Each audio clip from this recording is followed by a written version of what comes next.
بسم اللہ الرحمن الرحیم۔ السلام علیکم ورحمۃ اللہ وبرکاتہ۔ نور اسلامک ٹیچر کے معزز ناظرین و سامعین، امید ہے آپ سب خیریت سے ہوں گے۔ آئیے دعا میں شرکت فرما لیجئے۔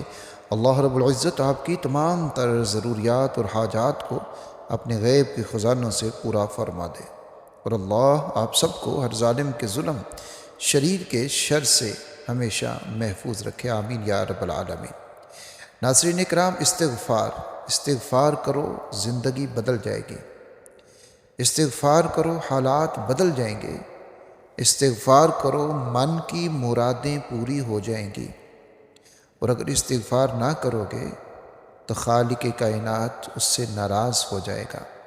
استغفار نہ کرو گے تو عذاب میں مبتلا ہو جاؤ گے، اور وہ عذاب اوپر سے بھی اور وہ عذاب نیچے سے بھی، وہ عذاب اوپر سے بھی، وہ عذاب نیچے سے بھی۔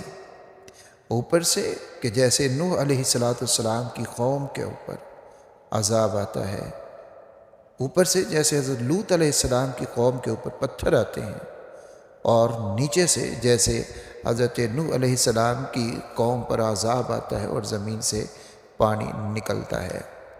تو وہ خالق کائنات ناراض ہو جاتا ہے تو پھر پکڑ میں انسان آ جاتا ہے۔ اس لیے اللہ رب العزت کو ناراض نہیں کرو، استغفار کرو۔ اور ابن عباس رضی اللہ تعالی عنہ فرماتے ہیں کہ اوپر سے عذاب سے مراد یہ ہے، اللہ ناراض ہو، اوپر سے عذاب کے حکمران نااہل ہوتے ہیں، نااہل حکمران مسلط ہو جاتے ہیں، نہ وہ قوم کے ساتھ مخلص اور نہ ہی وہ ملک کے ساتھ مخلص ہوتے ہیں، وہ اپنے مفادات کے ساتھ ہوتے ہیں۔ اور نیچے سے عذاب سے مراد کہ اولاد نافرمان ہو جاتی ہے۔ ناظرین اکرام، جب چند لوگ نافرمان ہوں، جب انفرادی طور پہ لوگ نافرمانیاں کریں، تو ان کی مشقت بھی، ان کی آزمائش بھی، ان کے اوپر جو پکڑ ہوگی وہ بھی انفرادی طور کے اوپر ہوگی۔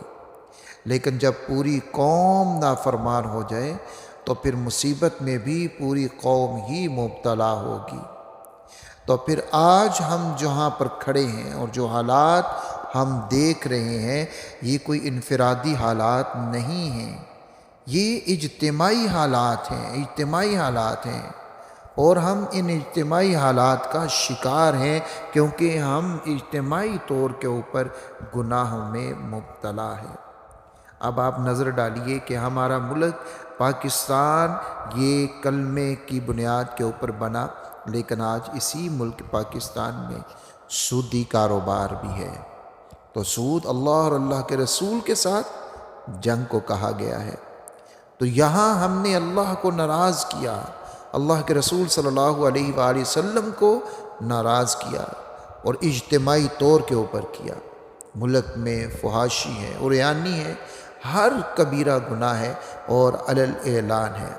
تو اب یہاں پر جو ہمارے حالات ہیں، اور جب انسان اللہ رب العزت کے ساتھ ناراضگی پیدا کر لیتا ہے، اللہ کو ناراض کر دیتا ہے، تو پھر سب سے پہلے معیشت تنگ کر دی جاتی ہے۔ یہ تو اللہ کے قرآن نے ہمیں بتایا ہے، معیشت تنگ ہو جاتی ہے۔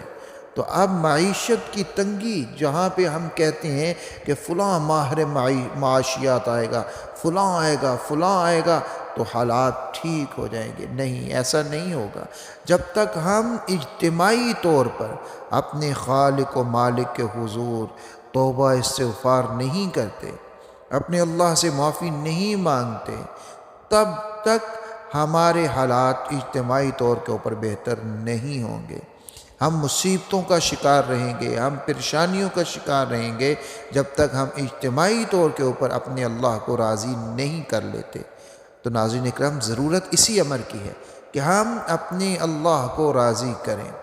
استغفار کرو گے، حضرت نوح علیہ السلام نے اپنی قوم سے کیا فرمایا کہ تم اپنے رب سے استغفار کرو، وہ معاف کرنے والا ہے۔ یہ تو اللہ کی صفت ہے، اور بہت بڑی صفت ہے کہ وہ اپنے بندوں کو معاف فرما دیتا ہے۔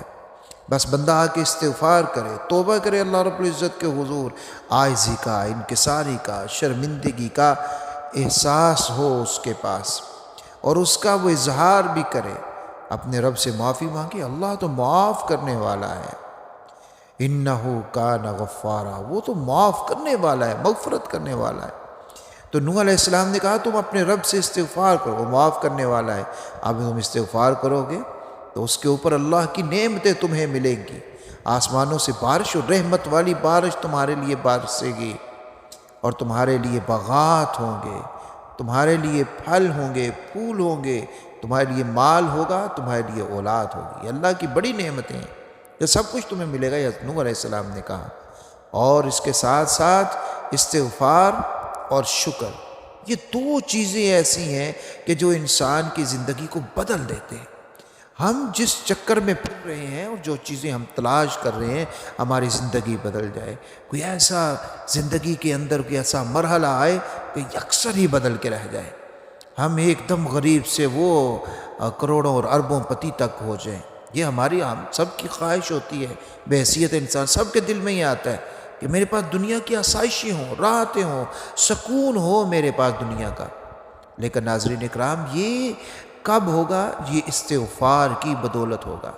اگر آپ استغفار کو اپنا اوڑھنا بچھونا بناتے ہیں تو پھر جو آپ چاہیں گے آپ کو حاصل ہوگا اللہ کے فضل و کرم کے ساتھ۔ نوح علیہ السلام نے یہی تو فرمایا ہے، یہی تو بتایا ہے انہوں نے کہ تم استغفار کرو گے پھر کیا ہوگا؟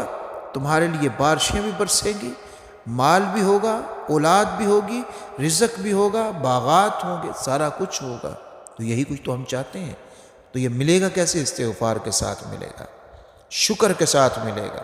ہاں، شکر کے بارے میں آپ قرآن مجید میں آپ دیکھ لیجئے، اللہ رب العزت کیا فرماتے ہیں کہ تم شکر کرو میرا تو میں تمہارے اوپر اپنی نعمتوں کو بڑھا دوں گا، رحمتیں بڑھ جائیں گی۔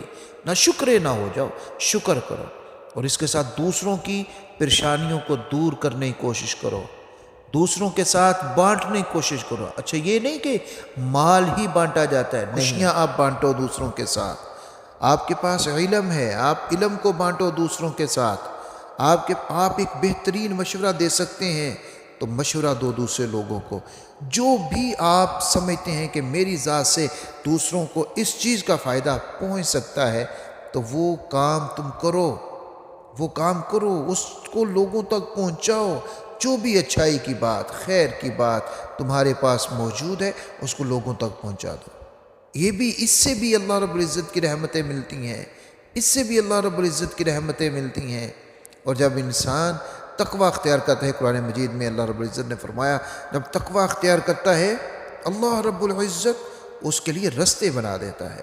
اب رستے کیسے بنتے ہیں؟ ہمارے لیے تو مشکل ہوتا ہے، ہمیں نظر آتا ہے یہ رستہ مشکل ہے، یہ کام مشکل ہے، یہ کام مشکل ہے، لیکن نکالنے والا، یہ مشکلات کا مالک تو اللہ ہے، تو ہمیں ان مشکلات سے نکالنے والا اللہ ہے۔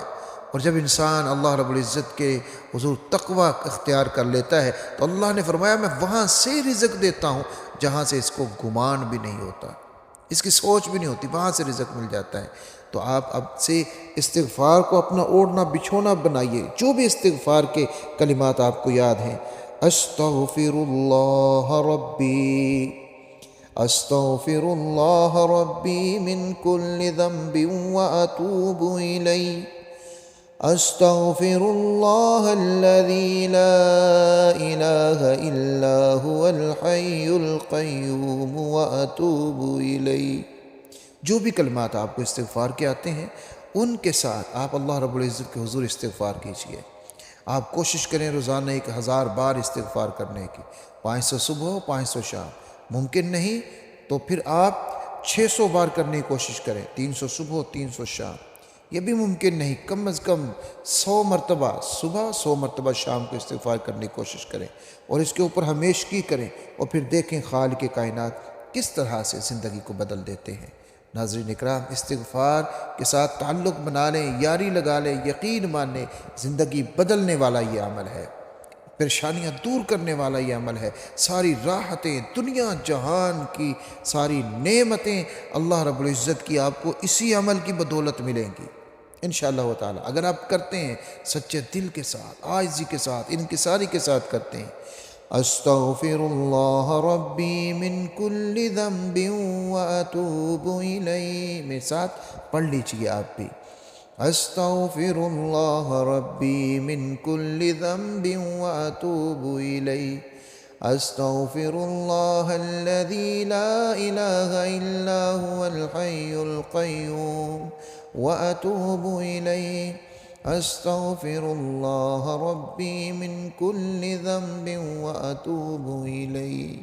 آپ استغفار کے کوئی بھی کلمات یاد کریں اور ان کو میں نے بتا دیا 1000 بار نہیں تو 600 بار 500 بار، یعنی آدھا صبح آدھا شام کو، نہیں تو پھر ایک ایک تسبیح تو ضرور کم سے کم مقدار میں کیجیے۔ انشاءاللہ و تعالی ساری ضرورتیں حاجتیں پوری ہو جائیں گی۔ اور جب بھی استغفار کریں اپنی حاجتیں اللہ رب العزت سے مانگیں اور خوب گڑ گڑا کر رو کر عاجزی انکساری کے ساتھ مانگیے، پھر دیکھیے کیسی زندگی تبدیل ہو جاتی ہے، حالات بدل جاتے ہیں انشاءاللہ و تعالی۔